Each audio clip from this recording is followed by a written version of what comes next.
Hey guys, so I'm really sorry it seems so dark in here. It was like a fairly alright day for weather, and then as soon as obviously I wanted to start filming, it's come over massively overcast. I've got a light on, but it doesn't seem to be doing masses, so I'm really sorry if this is really dark and dismal when you watch it. Kind of like the weather, even though it's like August. So yeah, basically it feels like I haven't filmed in ages, because I think the last kind of like main video, like main sit down video that I did was my June reading wrap up, and obviously I'm back with my July one. I actually read quite a few books in July. I still didn't finish any Kindle books. The one that I was reading has just taken so long, and I finally finished it like 3 days into the month. So August is probably going to be a pretty good reading month, but July was really good for actual physical books. So I'm not going to beat myself up about it. So first up is Sally Rooney's Conversations with Friends. This is actually it's the book that I'm reading for my work book club group. I really enjoy our book club sessions, and we read something really different all the time. So we read Home Fire, I can't remember the author of that. We read The Buried Giant by Kazuo Ishiguro, I've probably murdered that. We read Dracula, we've read this. I'm sure I've read like 7 or 8 books with them, but I just can't remember them all. Oh, we read something but Apple Tree Yard by Louise Doughty. This I've given 3 stars because it was good, but it wasn't something that really gripped me. Ow, I've just given myself a splinter from something from the floor. Good. Glad my house is so clean. So the book follows the story of Frances and Bobby, who used to be girlfriends and now they're just friends, and they are befriended by a woman called Melissa and her husband Nick. And the story basically follows the idea of kind of like what is a friend, and also what is a conversation. So none of the speech is written in speech marks, and there's a lot of like emails and text messages and calls. There's no kind of differentiation between different types of text, so between like the text messages and speech and the characters' like thoughts and just general narration. So yeah, it's quite weird in that respect, and it kind of reads like a postmodern book. It's something that I could imagine myself reading at uni, so that does, like, it is good, but it just wasn't something that really gripped me. And with the whole like friendship lines, so Frances and Bobby are obviously, they were friends and then they were lovers, and now their friendship is very different to when they were first friends. So it kind of like, that's one element of it. And then Bobby is friends with Melissa in quite a like, she kind of adores Melissa and she gives her this quite like flirtatious attention. Melissa and Nick are in an unhappy marriage. They're both cheating on each other, but they're still quite friendly. And Nick and Frances basically have an affair, but it's like one half of it is very sexual and the other half is like they're introduced, like they are friends, but again, like, so all these different friendships are on very different dimensions. So yeah, it was good, and as I said, I can imagine it being something that people would study, but it's not something that I really like loved. But it was interesting. So next I read a book that like mortifies me to announce that I've read, but it's The Hunting of the Last Dragon by Sherryl Jordan. Basically, with most of my books, once I've read them, unless there's something that I want to keep, like Harry Potter, which I'm never going to get rid of, once I've read something, I either take it to a charity shop or sell it. Sorry, my camera keeps cutting out, so if that's, I think I've like tilted it a little bit down, so sorry that it's changed the angles halfway through. But yeah, Sherryl Jordan, I really loved her as a teenager. She wrote The Secret Sacrament and The Raging Quiet, which was like a follow-up, and they were kind of like an introduction to fantasy for me that I really enjoyed. And it is one of those cases of like, you know, it's like don't meet your heroes.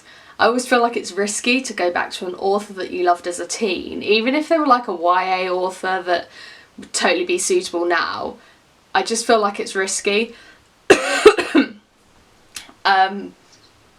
Because now that I've read this, I'm wondering if the other books that she wrote were as awful. So I've given this 1 star.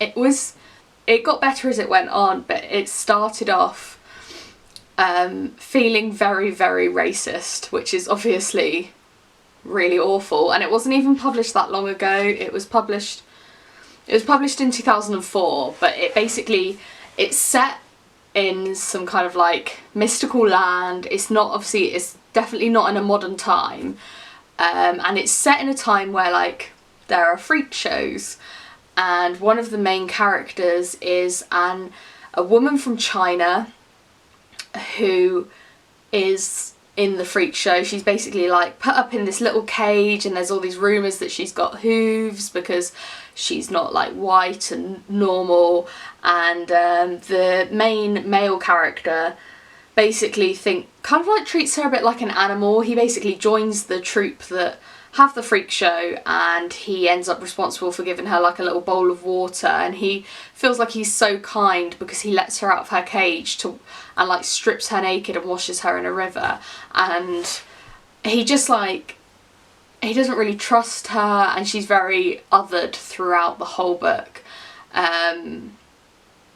And it's kind of like he's kind of portrayed as this like heroic character for putting up with the fact that she's Chinese and that she's different and that she doesn't look like him and that she speaks this other language, and she's basically had her feet bound, and she really struggles to walk, and it's like this massive burden for him that she wants to be able to walk again, and she kind of like tries to get a bit of freedom, and he's not very happy with it. So all of there's like a lot of like disturbing power displays in there.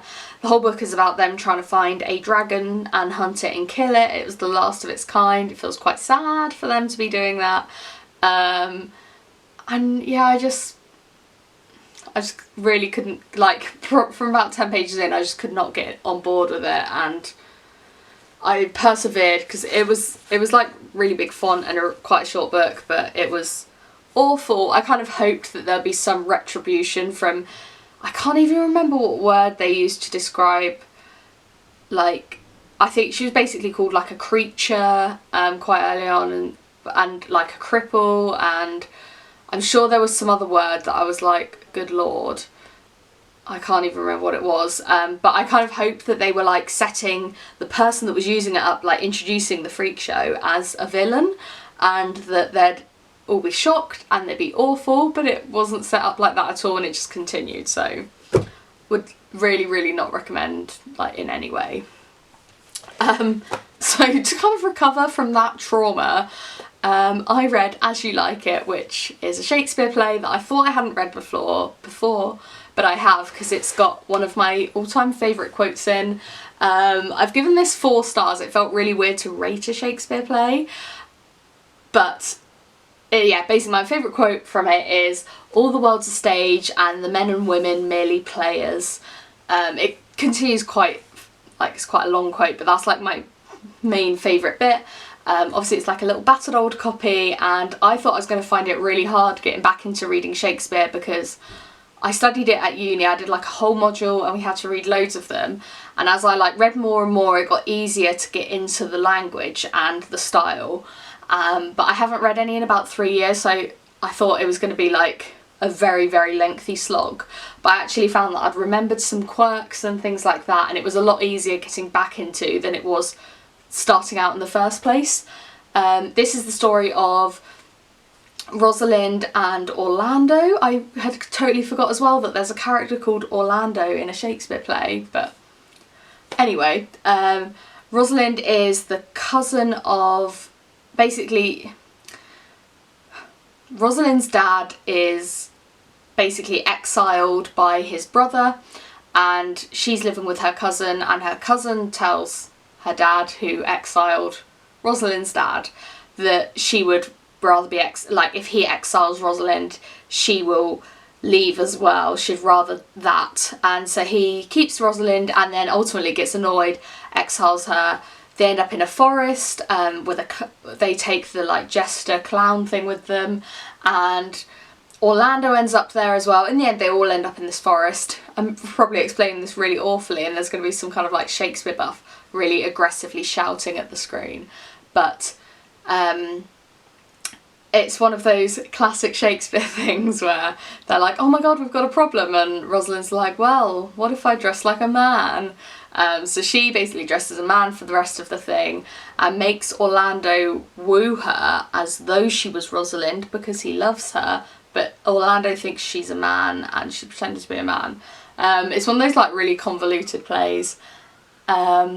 But yeah, I've given it 4 stars because it's one of his comedies. I'm much more of a tragedy kind of person, and yeah, the story for me isn't like super gripping, but it was good. It wasn't like, I really don't like, God, I'm leaning on this, I can feel it. I'm scared it's gonna like topple, and the bookshelf is gonna topple and all the books are gonna fall on me and I'm gonna be crushed and die. Yeah, I'm a tragedy kind of person. I don't really like Much Ado About Nothing or Midsummer Night's Dream or any of his other... I prefer the histories to the comedies, but yeah, it was alright. It was alright. I'm so conscious of the amount of times I've said in this as well, but... Next is Keep You Close by Carolyn Cleveland. I was sent this for basically an Instagram read-along, so there was about 20 people doing it, I think, and we started the read-along on Friday at 5 and you had the whole weekend to read it, and there were little postcards kind of like put at very specific places in the book prompting you to answer questions on your Instagram stories and stuff. I always link my Instagram down below, so I've got a bookish Instagram if you fancy having a look. But this was a really good thriller. I've given it 4 stars, and it would have been 5 stars if the last 5 pages were better, but it's the story of a woman called Steph Maddox, who's an FBI agent, and she's got a teenage son, and a fellow FBI agent comes over one day to say that they think her son is part of a like white nationalist terror group that are planning an attack on the vice president, I think, and on the leader of the FBI, and there's proof that he's part of it. Over the last couple of years, her and her son Zach have obviously, in the standard way when you're a teenager and you pull away from your parents, they're not very close at the moment. He kind of like, she's like, how's school? And he's like, yeah, alright. Every teenager goes through the phase. So she's like, do I really know my son? There's a lot of questioning, and she's quite concerned. She basically ultimately doesn't believe that her son would do this, but you're never really sure. She's convinced that because of the work that she does with the FBI, somebody is trying to frame her son to get back at her, and they're trying to play with her, and the whole book is kind of like working out what is really happening. Is he involved? Isn't he involved? Is she losing her mind a bit? And it was a really good thriller. And then the end I just felt was lazy. If you've not watched the end of Pretty Little Liars, then this is a big spoiler, and also it's a bit of a spoiler for this book, so if you're planning on reading it, then skip ahead. But they did the thing that I think is really rubbish, where you're like, oh, could it be this person, or this person, or this person, or this person? And then they just choose somebody random, like they did with Spencer's twin in Pretty Little Liars, that had never ever been a character, and it's them, and you just, what's the point? Like, I want to be able to think that I had a chance of finding out, but I think it was wrapped up very, the ending answered none of your questions whatsoever about what was going on. And they've obviously set it up for a sequel, which, like, it's okay to have a cliffhanger, but I think you need, and I spoke to quite a few other people involved in the read-along, and we all agreed that the ending was just rubbish. Like, you need, it's fine to end on a cliffhanger and end with people wanting more, but there were no answers. You need to give us something. So if it wasn't for that, it would have been 5 stars. Right. And then finally I read Someone We Know by Shari Lapena, which again I was sent to talk about on Instagram. Neither of them I was obligated in any way to talk about on here. I wasn't paid for anything, so I'm not sure it matters anyway. This came out on the 25th of July and it was really gripping. I've obviously managed to destroy the cover in my bag, which is great. I read Couple Next Door, I think in like November. It was part of my like autumn, I want to read spooky thrillers, and I really loved it, so I was excited about this and it was good. Trying to think of the main character's name. I think it's Olivia. So the main story is that Olivia finds out that her teenage son, again, weirdly very similar to the whole like keep you close, don't know whether to trust him. She finds out that her teenage son has been breaking into other people's homes, and he hasn't been stealing things, but he's been hacking into their computers. He's been doing it so that he can get practice at hacking. And her and her husband are quite concerned. They go to a lawyer and see what they need to do. But then one of the houses that her son Rayleigh breaks into, the wife that lives there ends up murdered, and his fingerprints are all over the house. So they're quite concerned, and basically the whole story is them trying to find out who did it.